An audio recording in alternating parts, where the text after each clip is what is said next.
Bien, son las 7 de la mañana con 36 minutos, 7:36 minutos. Vamos a tomar contacto en breve ya con con el ingeniero Roberto Aspiazu para conversar también sobre el tema eléctrico. Miren que esto de este proceso de...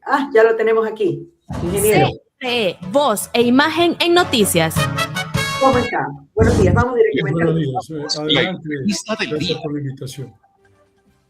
Gracias, ingeniero. Mil disculpas por todos estos inconvenientes técnicos que así ocurren. Vamos al tema. Ingeniero, amanecemos el día de hoy con una noticia que dice: fracasa proceso para contratar 50 megavatios en Pascuales en medio del riesgo de un estiaje en octubre. Si bien es cierto que faltan 5 meses todavía para octubre, pero todos sabemos que venimos atravesando esta situación difícil y que estamos con el Jesús en la boca, que llueva, que pase algo, tenemos el problema con Colombia. ¿Cómo nos podemos equilibrar? ¿Podemos hacerlo de aquí hasta octubre? La hemos salvado con las justas, creo. ¿Podemos hacerlo de aquí hasta octubre en el tema de la generación eléctrica? Doctor, ingeniero. Nuevamente, gracias. Sí, en principio quedamos las cosas rápido. Desconocer que hay una situación crítica en el Sistema Nacional de Electricidad es pretender tapar el sol con un dedo.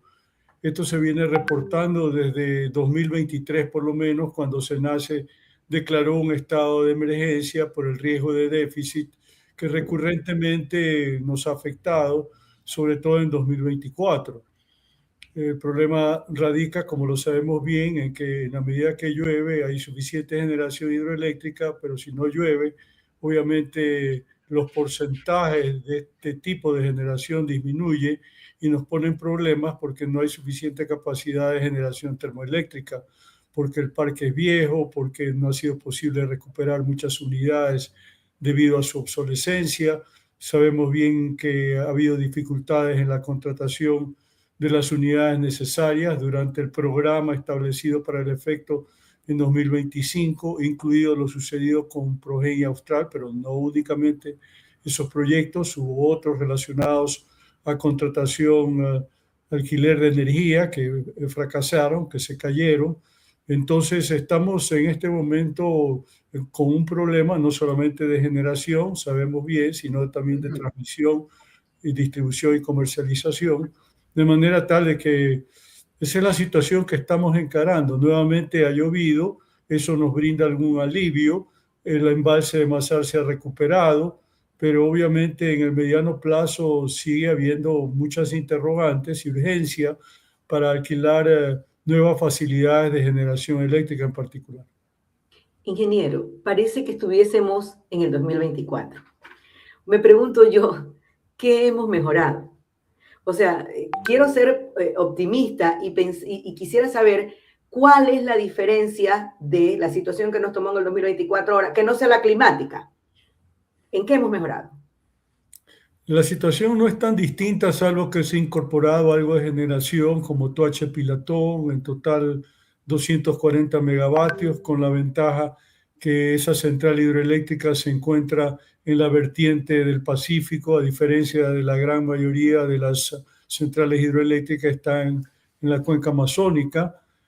Y por ahí se puede agregar las barcazas turcas, alguna otra unidad termoeléctrica que pueda ser... puede haber sido recuperada, pero más allá de eso, el año pasado teníamos un programa para contratar 979 megavatios y el resultado fue bastante menos que eso, es decir, no se cumplió ni por lejos la meta y eso nos expone en este momento a una situación de fragilidad. Lo sabemos perfectamente bien porque finalmente todos los analistas eléctricos del país han coincidido en el análisis de que está fallando no solamente generación, sino también transmisión, distribución y comercialización, y que hay que trabajar rápidamente en esa dirección. Mientras la inversión privada asume responsabilidades en lo que tiene que ver con justamente desarrollar estas facilidades para normalizar el funcionamiento del sistema, se necesita un plan en donde el Estado tenga el protagonismo, porque la inversión privada todavía está a la espera de que se emita el reglamento de la última reforma a la Ley Orgánica del Servicio Público de Energía Eléctrica, reforma aprobada en marzo del presente año, pero una vez que se tenga esa herramienta, se va a tener un panorama mucho más claro a qué se puede uno atener, y de la revisión preliminar del borrador del reglamento, evidentemente se apunta a que el sector privado pueda participar sin tanto obstáculo en las fases de transmisión, distribución y comercialización, que se ha vuelto muy importante, y no solamente en la de generación, pero tenemos también todos esos proyectos que a raíz de la Ley Antiapagones 2 en octubre de 2024, de alguna manera fueron presentados por iniciativa privada, en la medida que esos proyectos no estén contemplados en el Plan Maestro de Electrificación. Esa generación de nuevos proyectos está detenido básicamente por el hecho que se necesitan reglas complementarias que justamente esta nueva reforma a la Ley Orgánica del Servicio Público de Energía Eléctrica nos va a brindar en el futuro cercano, pero todavía esa plataforma para el arranque de la inversión privada no está lista y va a tomar tiempo encontrar una fase de maduración en lo que se refiere a una mayor participación de la inversión privada en el sistema. Casi me alegro cuando usted dijo que, casi me alegro cuando usted dijo que próximamente, pero si eso nos va a tomar tiempo, significa que nos tomará, ¿qué? El resto del año, tal vez un año, y la situación sigue siendo urgente. ¿Esto será suficiente? ¿Este cambio de verdad nos podrá dar la estructura legal, el marco legal, para que se puedan agilitar inversiones? Porque es que si no se cambia esa estructura, no hay un cambio real. Son parches. Sí, no hay un cambio real, y el problema de fondo es que tenemos que establecer un mecanismo que sea confiable para los potenciales inversionistas, para la banca inversora, de que va a haber una fuente de repago especial. Hablemos de los proyectos de generación, porque estos ya han sido presentados, muchos de ellos, ante el Ministerio de Ambiente y Energía, y han recibido un título preliminar de calificación, pero es sencillamente el inicio del proceso. Y hay también el problema relacionado a que en determinados lugares del país se han presentado muchos proyectos, pero no hay la capacidad de carga de esa energía, porque la red evidentemente tiene sus limitaciones. Por decirle, en Imbabura sé que hay como 500 megas de interés presentado, pero la capacidad de carga de la red es 35 megavatios. Entonces, evidentemente hay ese problema, y es una de las razones por las cuales la nueva reforma a la LOSPE, la Ley Orgánica del Servicio Público de Energía Eléctrica, establece un mecanismo para que el propio ministerio pueda priorizar en base a parámetros predeterminados determinados proyectos en desmedro de otros, porque no se puede atender todos los requerimientos. Pero ingeniero, o sea, siento, usted dígame si estoy equivocada, me da la impresión de que nos hemos demorado tanto en el tema de la generación, que mientras nos demoramos en ese tema que no se acaba de resolver, se termina de complicar el de la transmisión y distribución. No se diga comercialización, que eso creo que es un punto y aparte, porque ahí el tema es más corrupción. Y el problema sigue siendo más grande el problema. El problema sigue siendo que usted maneja un esquema de tarifas subsidiadas en el orden de $600 millones al año. Y si no hay una garantía de que ese subsidio va a ser cubierto oportunamente por el Ministerio de Economía y Finanzas, ahí se genera un agujero negro en lo que tiene que ver con la finanza de las empresas generadoras, principalmente Select, también Transelectric, y las distribuidoras, que son CENEL, aparte de las otras 9 empresas regionales que son compañías anónimas, especialmente en el callejón interandino, y que es curioso destacar, funcionan en base a parámetros medibles bastante mejor de lo que funciona CENEL como empresa de distribución. Pero hay que verlo también en esa perspectiva, de que el esquema funciona con subsidio, y eso determina de que haya dificultades en cuanto a la garantía de repago a los generadores privados cuando incursionen con sus respectivos proyectos. Eso determina, por ejemplo, que del proceso que se cumplió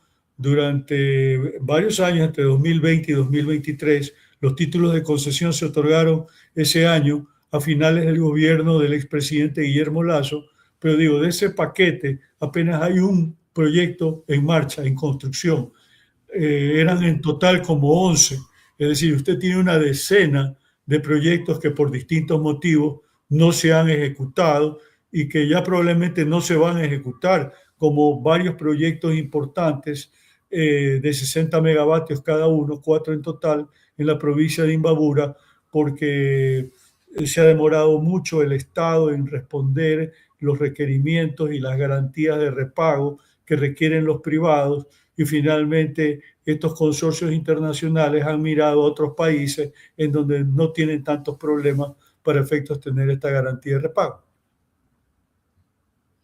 Estoy escuchándolo y me parece mentira que de 11 se hace uno y es el resto ya prácticamente no son inaplicables. Y entonces, de los proyectos actuales del gobierno, ¿cuántos se alcanzarán a hacer? Y así venimos agrandando el tema. Yo no sé si tal vez, tomando el ejemplo que alguna vez hizo León Febres Cordero con el municipio de Guayaquil, que cerró ese municipio cuando era una cloaca y lo organizó para poder abrirlo, lo trataron de hacer en este gobierno, no me acuerdo cerrando qué cosa, pero no dio el mismo resultado. No sé si tal vez no nos podemos quedar sin energía eléctrica, no, pero tal vez el hecho de hacer una reestructuración desde cero que nos permita de verdad avanzar, porque parece una burla al pueblo decir que de 11 proyectos se ha hecho uno, o sea, o va encaminado tan siquiera uno en 3 años o 4 años. Pasa, a ver, déjeme explicar a ver si lo puedo hacer de la manera adecuada, porque el tema eléctrico tiene sus complejidades. Estos proyectos fueron productos de procesos públicos de selección, ¿correcto? Hubo un concurso y como resultado del concurso, lo que tiene que ver con la oferta en la tarifa más baja, estas concesiones fueron adjudicadas a distintos corporativos. Pero poco después, ya con la reforma a la Ley Antiapagones 2 de octubre de 2024, quedó abierta la posibilidad de iniciativa privada no solicitada para sistemas de generación distribuida, para sistemas de autoabastecimiento que van en rangos de 0 a 10 megavatios y de 10 a 100 megavatios. Es decir, estamos hablando de importantes montos de generación en un momento determinado en cuanto tiene que ver con esta otra modalidad, pero en esta modalidad se sacó una regulación en donde se fijan las tarifas preferenciales y esas tarifas preferenciales son mayores de aquellas que se le otorgaron a estos otros concesionarios en los procesos públicos de selección, que son tarifas más bajas. Por ejemplo, en lo que tiene que ver con proyectos fotovoltaicos, los de iniciativa privada, se les va a reconocer poco más de 8 centavos de dólar. En el otro esquema de procesos públicos de selección son alrededor de 5 centavos de dólar.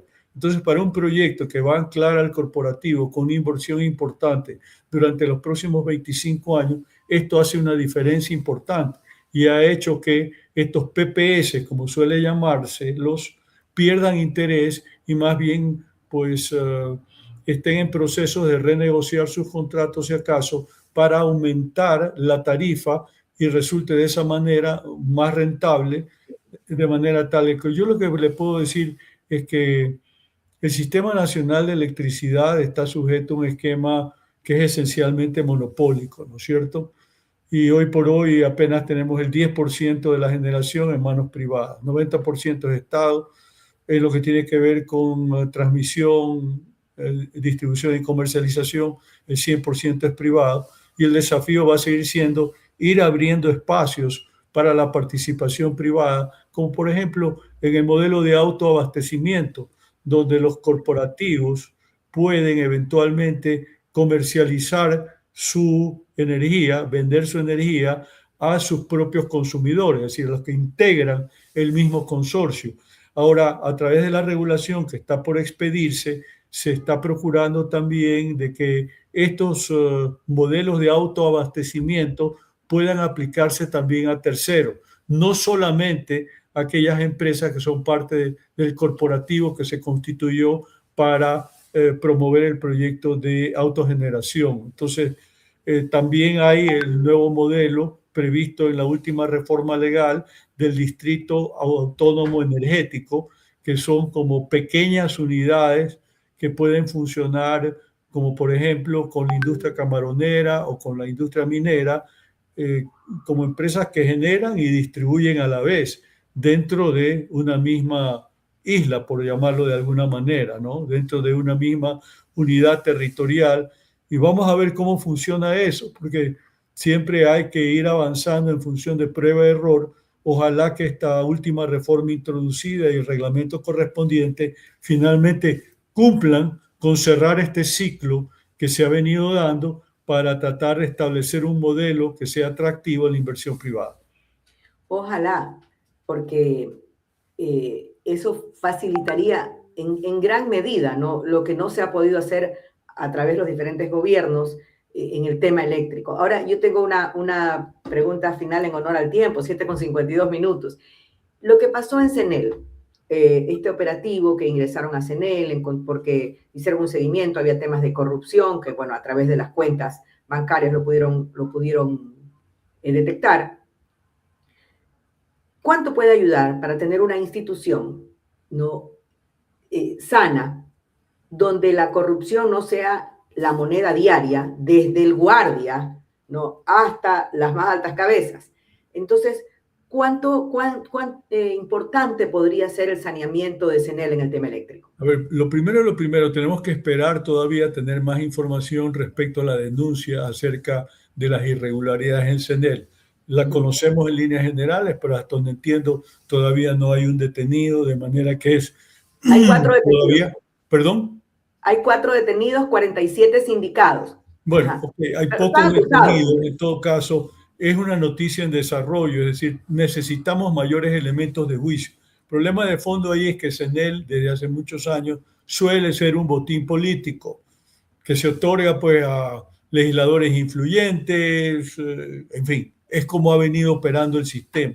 Y es la razón por la cual tiene tantos inconvenientes y de alguna manera se explica el alcance de esta denuncia que nos ha dejado realmente impresionados a todos los ecuatorianos. Es algo increíble lo que ha sucedido.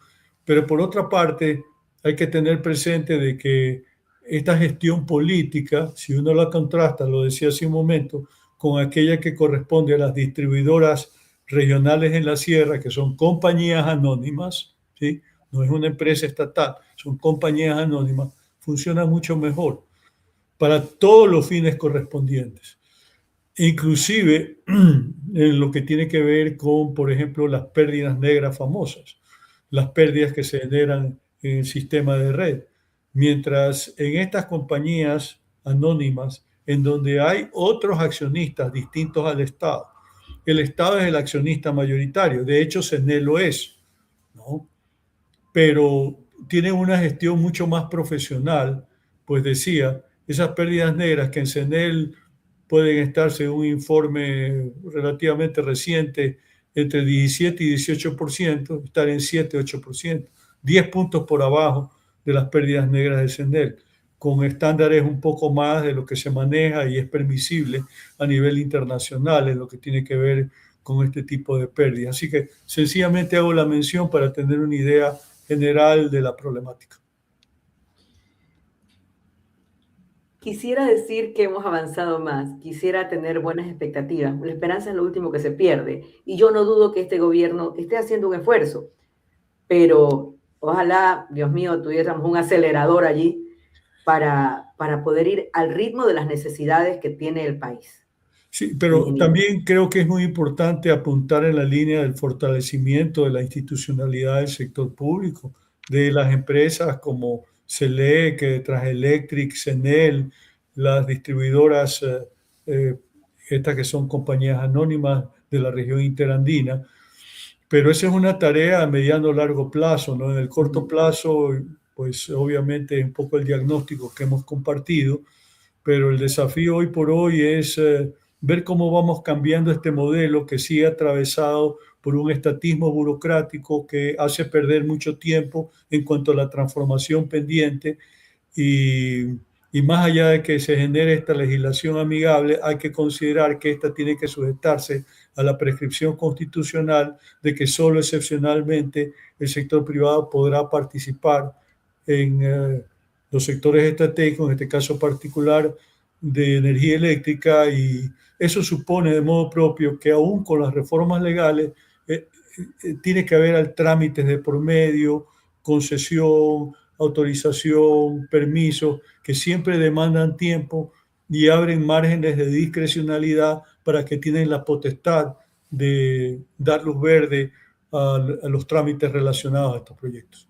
Ingeniero, no quiero que se me pase esto que ocurrió hace 2 o 3 semanas atrás, que fue que por fin se zanjó el tema de Coca-Cola Sinclair, el gobierno aceptó un dinero, ahí hay un contrato, en fin, o sea, yo creo que no hay peor cosa que la que está en el limbo, pero ¿cuál es su apreciación sobre el tema? Yo creo que no quedaba otra opción. Eso fue producto de una negociación al más alto nivel entre los presidentes de Ecuador y China durante una visita reciente, relativamente, en donde este tema entró en consideración. Considerar que la empresa china que construyó es parte de China Power. China Power es el mayor conglomerado de generación de energía, de distribución de energía de China, y depende directamente del Consejo de Estado, donde está el presidente de China precisamente. O sea, hay que entender cómo funciona la estructura corporativa de los chinos. Entonces, evidentemente, cualquier solución tenía que darse al más alto nivel, y creo que esto ya estaba previsto sobre la posibilidad de que los chinos que construyeron se mantengan como operadores de un tiempo determinado, y la obra no va a ser recibida. Definitivamente es un hecho consumado. Creo que dadas las circunstancias no nos quedaba otra opción sino dar una salida de esa naturaleza. Ese es mi parecer. Le agradezco, ingeniero, concuerdo con usted, por eso decía, creo que no hay peor cosa que la que está en el limbo, o sea, Así se es. zanjó. Correcto. Gracias por explicarnos estos temas que son un poco complejos, que como decía, no van al ritmo que nosotros quisiéramos, pero que por lo menos avancen, que es lo que nos da una esperanza de en algún momento poder estabilizarnos. Correcto. Muchas gracias por la entrevista.